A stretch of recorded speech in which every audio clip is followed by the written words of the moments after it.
कि औरंगजेब ने गुवाहाटी आसाम के पास कामाख्या देवी का मंदिर है, उस मंदिर को उसने दान दिए।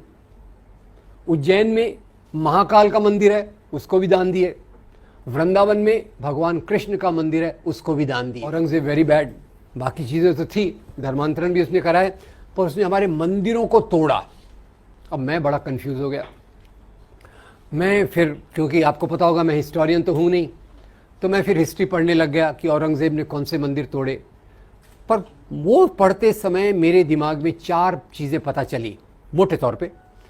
पहले पता चला कि औरंगजेब ने काशी में भगवान विश्वनाथ के मंदिर को तोड़ा था, वेरी बैड। पर साथ में एक और बात पता चली। वो बात पता चली, गुवाहाटी आसाम के पास कामाख्या देवी का मंदिर है, उस मंदिर को उसने दान दिए। उज्जैन में महाकाल का मंदिर है, उसको भी दान दिए। वृंदावन में भगवान कृष्ण का मंदिर है, उसको भी दान दिए। तो मैं कौन सी बात को लेकर चलूं, मंदिर तोड़ने वाली कि मंदिर को दान देने वाली? दोनों बातें हैं, नंबर 1।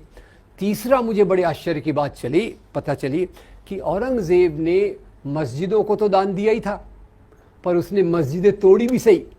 कम से कम एक मस्जिद मुझे पता चली जो उसने तोड़ी थी, और ये मस्जिद कौन सी थी? पहले उसके मस्जिद तोड़ने की बात से ही अपन अपनी बात को शुरुआत करते हैं। एक बार क्या हुआ, गोलकुंडा के नवाब ने, तानाशाह ने औरंगजेब को 3 साल तक लगान नहीं दिया।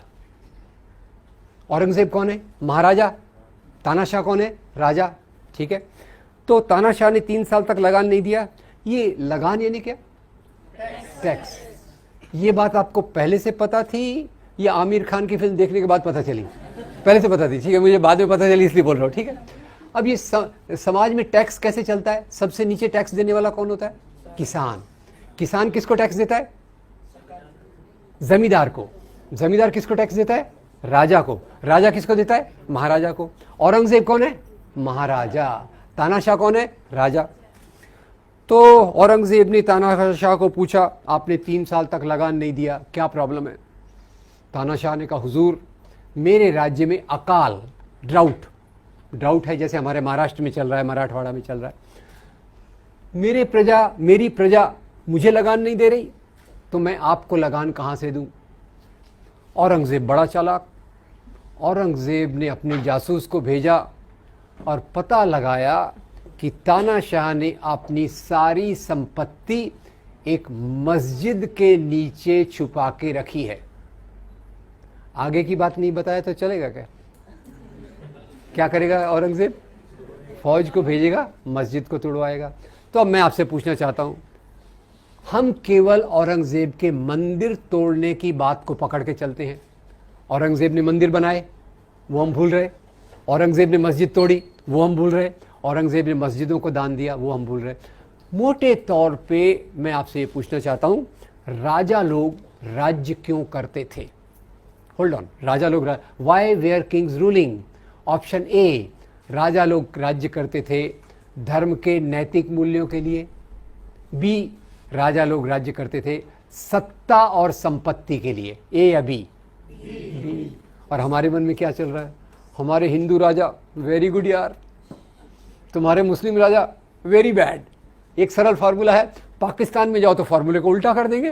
क्या कर देंगे? मुस्लिम राजा एक्सीलेंट, हिंदू राजा कॉवर्ड। तो ये हमारे जो देखने का तरीका हुआ है, जो राजा को हम धर्म के चश्मे से देखते हैं, ये सही है या गलत है, ये मैं आपसे पूछना चाहता हूँ। और इसमें ये भी बताना चाहता हूँ कि ये दृष्टिकोण हमारे सामने कैसे आया। इसको कहते हैं इतिहास का सांप्रदायिकरण, कम्युनलाइजेशन ऑफ हिस्ट्री। और कम्युनलाइजेशन ऑफ हिस्ट्री ये कब से चालू होती है? ये चालू होती है 1857 की लड़ाई के बाद। 1857 आपको याद होगा सबको? 1857 की लड़ाई, हाँ, पहली क्रांति। उसकी चिंगारी किसने लगाई थी? मंगल पांडे। उसका नेतृत्व किसने किया था? बहादुर शाह जफर।